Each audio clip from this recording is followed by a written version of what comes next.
Last night, President Joe Biden closed the Democratic National Convention with a speech, and he was introduced by his daughter, Ashley Biden. Here to unpack this all for us is Matthew Peterson, editor-in-chief of Blaze Media, and Michael Malice, author and host of You're Welcome. So, Michael, let's start with you.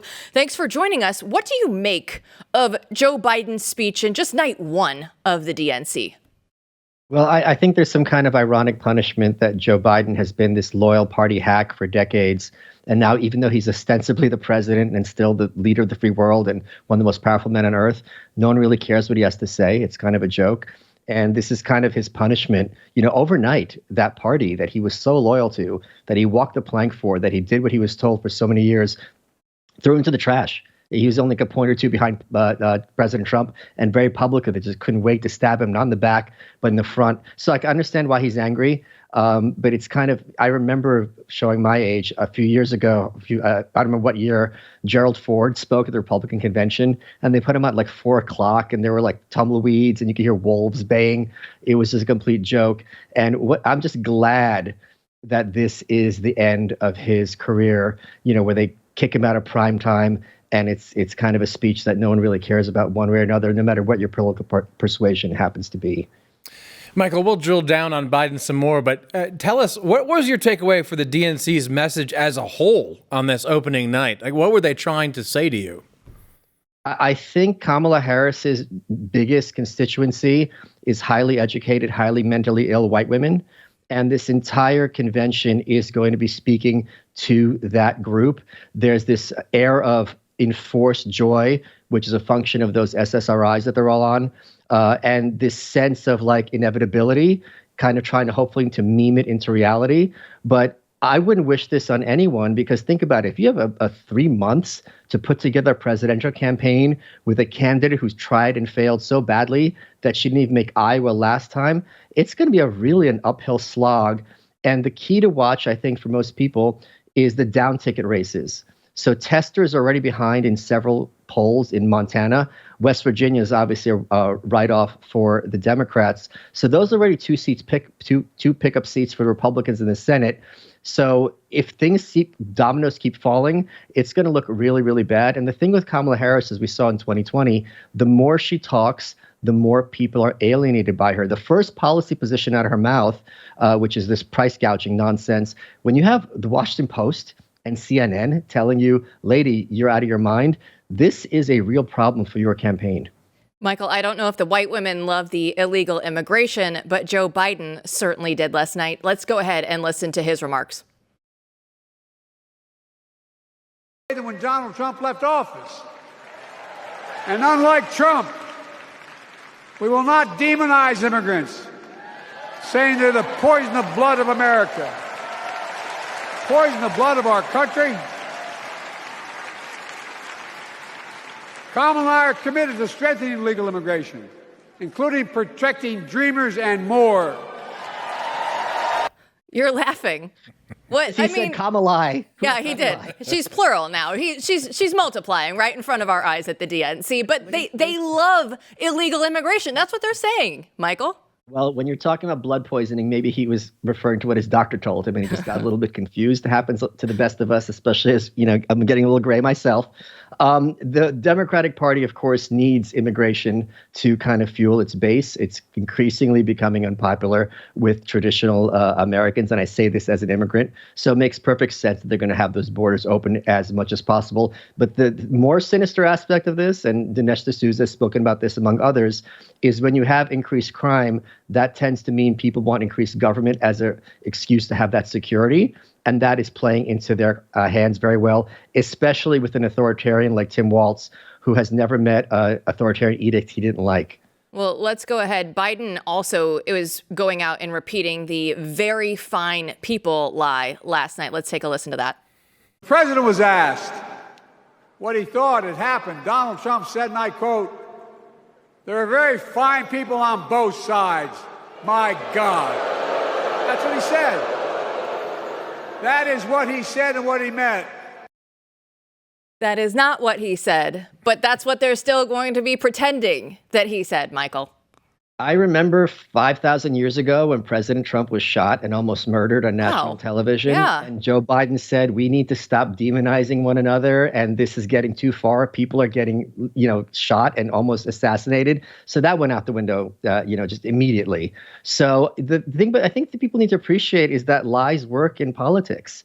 Unless you have an independent media, which we obviously do not remotely have in this country, there's no consequence for Joe Biden to repeating this line over and over. And the media will just cover for him and say, well, it's not literally true, but it's ostensibly true, or whatever term that they use as a euphemism. So I don't blame him. And frankly, when Dianne Feinstein, toward the end of her career, was sat down reportedly by Chuck Schumer and told she has to resign, and she agreed and then forgot about the conversation, we don't know that if Biden was maybe told the facts and then just went in one ear and went out the other. Yes. Let's talk about this big picture, because you've said two different things here that I feel strongly and I wrestle with right now. One is the lies matter because the lies work. So, the sort of, maybe you call it the black pill side of this or whatever you want to call it. It's, look, it doesn't matter. It doesn't matter. They're just saying out loud. They're not even trying to go to the moderates. They're not even trying to hide the same lies they said for years. Either you get it or you don't. 40% of the country is versus 40% of the country, no matter what. And in between, you just lie your way through, and they don't care. And there's not even a hint of trying to go to any independent or moderate. They don't care. On the other end of it is what you said earlier, which is, I'm watching the SSRI show. Can we really watch this freak show? As I said earlier, I said on Twitter, it's like The Acolyte was picked up. It was canceled by Disney, but it was picked up by the DNC. And so this freak show, surely people won't be into this. So you got these two things in tension. What do you think? How do you think it plays out?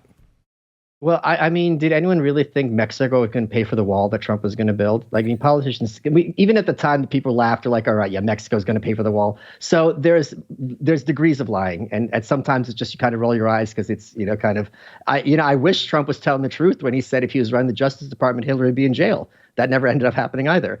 I think you're talking about different groups.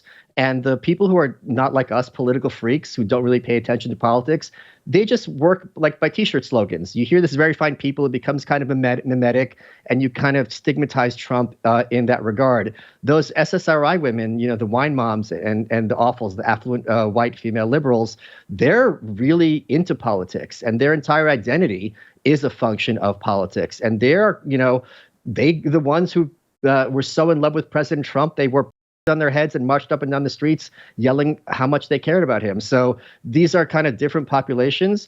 And insofar as that latter population has a voice, I think the more malevolent and dangerous it's going to be for Americans. And you saw the pushback enormously about what J.D. Vance said. And thankfully for him, he kind of doubled down on his point because I think it was a valid one. Michael, I want to switch gears a little bit with you because back in the 90s, Tim Walz taught high school students about the alleged virtues of communism after he had a great experience, he said, in China. So according to an archived newspaper, Walz praised the Chinese communist system, saying, quote, "It means that everyone is the same and everyone shares. The doctor, the construction worker, they make the same. The Chinese government, they place the work and provide housing. For about 30 pounds of rice per month, they get food, they get housing." So you lived in the Soviet Union. So what are your thoughts on this take?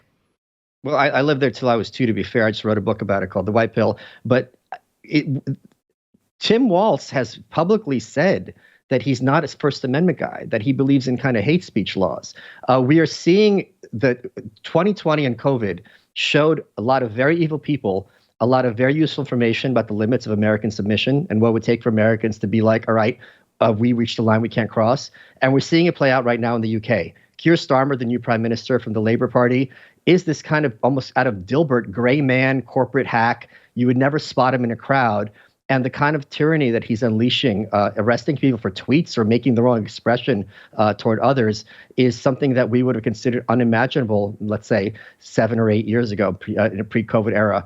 And that's exactly what Tim Walz represents. I'm not as concerned about his ideology of equality, which I think, broadly speaking, everyone in the Democratic Party subscribes to some extent. I'm more worried about how comfortable he is using authoritarianism to implement his edicts. And the thing to bring in mind is necessarily his trips to China, but when he was governor, he had that snitch line to turn in your neighbors. And that is a hallmark of every tyrannical government, because you're only going to have so many cops. You need the buy-in from the citizenry to kind of enforce your tyranny and decrees. And that's exactly what he represents. And that's why he's much more malevolent and dangerous than Officer Harris, in my opinion.